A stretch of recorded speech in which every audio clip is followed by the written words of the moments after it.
ଗଣପତି ଭଗବାନଙ୍କ ପାଖରେ କିଛି କରିଥିଲି ଆଜି ମତେ ଦଣ୍ଡ ଦେଲେ ମୋ ଜୀବନରେ ଯାହା କରିଥିଲି ସବୁ ନେଇଗଲେ ମୁଁ ବହୁତ କଷ୍ଟ କରି କରିଥିଲି କାହାଠୁ ଟଙ୍କାଟେ ଚୋରି କରିନି କି କାହା ଠକିନି କିନ୍ତୁ ଆଜି ଏ ଅଘଟଣ ଘଟିଲା ମୋର ଜୀବନର ସବୁ ନେଇଗଲେ 4-5 କୋଟି ଟଙ୍କା ଟ୍ରକ୍ ହବ ଆପଣ ମାନେ ଜାଣିଥିବେ ଆଉ କିଛି ନାହିଁ ଲିଆ ବି ଲିଭୁନି ଏତେବେଳେ ପର୍ଯ୍ୟନ୍ତ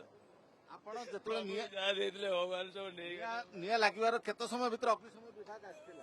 10-15 ମିନିଟ ମୁଁ ନିଜେ ଫୋନ କଲି ଘରୁ ବାହାରିଲି ସାଙ୍ଗେ ସାଙ୍ଗେ ଫୋନ କଲି 112 କୁ ସାଙ୍ଗେ ସାଙ୍ଗେ ଆସିଲି ସାର୍ ମୁଁ ଆସି ସାଙ୍ଗେ ସାଙ୍ଗେ ଆସି ପହଞ୍ଚିଛି ଆପଣ ବି ରାତି ତମାମ ଅଛନ୍ତି ଆମେ ବି ରାତି ତମାମ ଅଛୁ ଅଗ୍ନିଶମ ବିଭାଗର ସମସ୍ତ ଆଗ୍ନିକ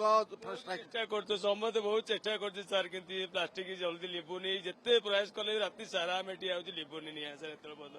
ରାତ 8 ଘଣ୍ଟା ହେଇଗଲା ରାତି 10ଟାରୁ ଲାଗିଛି କିନ୍ତୁ ଲିଭୁନି ଏତେବେଳେ ପର୍ଯ୍ୟନ୍ତ ଲିଭୁନି ଆଜ୍ଞା ଆଉ କିଛି ନାହିଁ ସବୁ ସରିଗଲା ଆଜ୍ଞା ଦୁଃଖରେ ଭାଙ୍ଗି ପଡୁଛନ୍ତି ମାଲିକ ଯିଏ ସୁଭାଷ ପ୍ଲାଷ୍ଟିକ ନାଁରେ ଯିଏ ରହିଛନ୍ତି ଯେ ହଜାର ହଜାର ଲକ୍ଷ ଲକ୍ଷ ଟଙ୍କାର ପ୍ଲାଷ୍ଟିକ ଯୋଉଠି ରହିଥିଲା ଏହି ଭିତରେ ଗୋଦାମରେ ହୋଲସେଲିଂ ଓଡ଼ିଶାର ସବୁଠାରୁ ବଡ ପ୍ଲାଷ୍ଟିକ ହୋଲସେଲିଂ ଦୋକାନ ଯୋଉଠି ରହିଥିଲା ସମସ୍ତ ଘରକରଣା ସାମାନ ଏଠି ବିକ୍ରି ହେଉଥିଲା ଏବଂ 10ରୁ 20 କର୍ମଚାରୀଙ୍କୁ ଏଠି ନିଯୁକ୍ତି ମଧ୍ୟ ସେ ଦେଇଥିଲେ ନିଆଁ କେଉଁଠି ଲାଗିଲା କେମିତି ଲାଗିଲା ତା ତ ତଦନ୍ତ ହେବା ସାପେକ୍ଷ ତା ସ୍ପଷ୍ଟ ଏପର୍ଯ୍ୟନ୍ତ ଜଣାପଡ଼ି ନାହିଁ କିନ୍ତୁ ଅଗ୍ନିଶମ ବିଭାଗର ଯୋଉ କର୍ମଚାରୀ କୁହନ୍ତୁ ଆଗ୍ନିକ କୁହନ୍ତୁ ଷ୍ଟ୍ରାଇକିଂ ଫୋର୍ସ କୁହନ୍ତୁ ରାତି ତମାମ ଲାଗିଛନ୍ତି କୌଣସି ବିଶ୍ରାମ ନ ନେଇକି ଇଏ ନିଆଁ ଲିଭା କାର୍ଯ୍ୟରେ ନିୟୋଜିତ ଅଛନ୍ତି ତଥାପି ନିଆଁ ଲିଭି ପାରୁନାହିଁ